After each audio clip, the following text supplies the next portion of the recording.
متحدہ ہندوستان میں ہونے والے انتخابات کے نتائج کی بنیاد پر قیام پذیر ہونے والے پاکستان نامی ملک میں قومی سطح پر عام انتخابات کی نوبت آتے آتے لگ بھگ 23 برس کا عرصہ لگا اور اس دوران ملک کا پہلا آئین بھی 1956 میں جا کر بنا، لیکن وہ بھی صرف 2 برس بعد منسوخ ہو گیا تھا۔ اس کے مقابلے میں بھارت میں آزادی کے 2 برس کے اندر ہی نہ صرف دستور سازی مکمل ہو گئی تھی بلکہ پہلے عام انتخابات بھی 1951 میں منعقد ہو گئے تھے۔ بھارت اور پاکستان کے قیام کے وقت دونوں ممالک کا کوئی آئین نہیں تھا۔ 1945-46 میں جب ہندوستان میں صوبائی اسمبلیوں کے انتخابات ہوئے تو اس میں بھی 1935 کے ایکٹ میں فراہم کردہ شرائط کے ساتھ محدود حق رائے دہی یا لمیٹڈ فرنچائز دیا گیا تھا۔ ان انتخابات میں مسلم لیگ نے مرکزی اسمبلی کی 102 میں سے 30 اور صوبائی اسمبلیوں کی 495 مسلم نشستوں میں سے 446 نشستوں پر کامیابی حاصل کی۔ آئین سازی کے لیے جولائی 1946 میں 296 رکنی دستور ساز اسمبلی بنائی گئی، جس میں صوبوں کو آبادی کے حساب سے نمائندگی دی گئی۔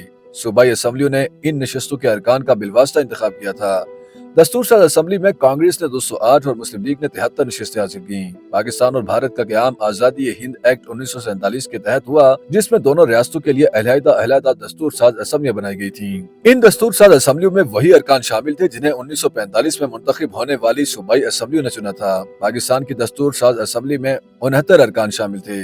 ان ارکان میں سے 44 بنگال، 17 پنجاب، 4 سندھ، 3 شمال مغربی سرحدی صوبے یعنی موجودہ خیبر پختونخوا اور 1 کا تعلق بلوچستان سے تھا۔ قیام پاکستان کے بعد دستور ساز اسمبلی میں 10 ارکان کا اضافہ کیا گیا، جن میں سے 6 نشستیں بھارت سے آنے والے مہاجرین کے لیے مختص کی گئی تھیں۔ بانی پاکستان محمد علی جناح ملک کے پہلے گورنر جنرل اور دستور ساز اسمبلی کے صدر بھی بنے تھے۔ پاکستان کی پہلی دستور ساز اسمبلی کے 79 میں سے 60 ارکان کا تعلق مسلم لیگ سے تھا، لیکن خود مسلم لیگ کے اندر دستور سازی پر اختلافات پائے جاتے تھے۔ اکتوبر 1951 میں وزیر اعظم لیاقت علی خان کے قتل کے بعد خواجہ ناظم الدین نے گورنر جنرل کا عہدہ چھوڑ کر وزارت عظمیٰ سنبھال لی تھی اور بیوروکریٹ غلام محمد گورنر جنرل بن گئے تھے۔ دستور ساز اسمبلی کا اجلاس 7 جولائی 1955 کو ہوا اور اس نے آئین سازی پر کام کرنا شروع کر دیا۔ اس دوران اکتوبر 1955 میں 1 یونٹ بھی قائم ہو گیا۔ 1 یونٹ میں بلوچستان، سرحد، پنجاب اور سندھ کو ملا کر مغربی پاکستان کے نام سے ایک نیا صوبہ بنا دیا گیا اور مشرقی بنگال کا نام تبدیل کر کے مشرقی پاکستان کر دیا گیا۔ اس اقدام کی ملک کے دونوں حصوں میں مخالفت کی گئی تھی۔ حامد خان کے مطابق 1956 کے آئین میں یونی کیمرل یا ایک ایوانی نظام حکومت تجویز کیا گیا تھا، جس میں صدر، قومی اسمبلی اور مشرقی اور مغربی پاکستان کی صوبائی اسمبلیاں تجویز کی گئی تھیں، جبکہ مرکز میں سینٹ کا ایوان نہیں رکھا گیا تھا۔ 1956 کے آئین کے تحت وجود میں آنے والی قومی اسمبلی کے لیے ارکان کی تعداد 300 رکھی گئی تھی۔ آئین کے مطابق نومبر 1958 تک ملک میں عام انتخابات کا انعقاد ہونا تھا، لیکن صدر سکندر مرزا نے فروری 1959 تک الیکشن مؤخر کر دیا۔ اس دوران محلاتی سازشوں کا سلسلہ جاری رہا اور ملک میں عام انتخابات سے قبل ہی سکندر مرزا نے 8 اکتوبر 1958 کو آئین معطل کر کے مارشل لا نافذ کر دیا۔ صدر سکندر مرزا نے جس آئین کو معطل کیا تھا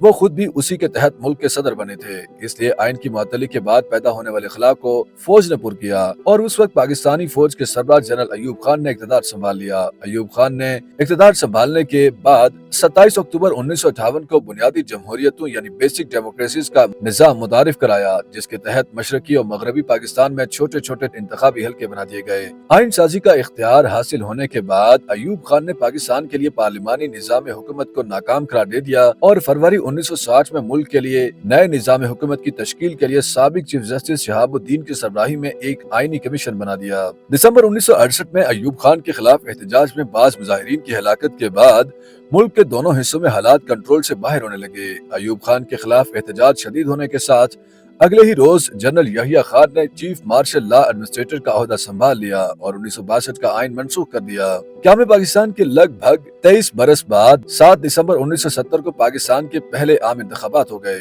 ان انتخابات میں عوامی لیگ نے مشرقی پاکستان کی 162 میں سے 160 نشستوں پر کامیابی حاصل کی۔ مغربی پاکستان کی 138 میں سے 81 نشستیں پیپلز پارٹی نے جیتیں۔ انتخابی نتائج آنے کے بعد عوامی لیگ کو دستور ساز اسمبلی میں سادہ اکثریت حاصل ہو گئی۔ جب انتخابات ہوئے بھی تو مشرقی اور مغربی پاکستان کے درمیان کشیدگی کا باعث بننے والے بنیادی مسائل اس قدر پیچیدہ ہو گئے تھے کہ الیکشن ان مسائل کا حل ثابت ہونے کے بجائے ایک ایسے تنازع کی بنیاد بنے جس کے نتیجے میں پاکستان دو لخت ہو گیا۔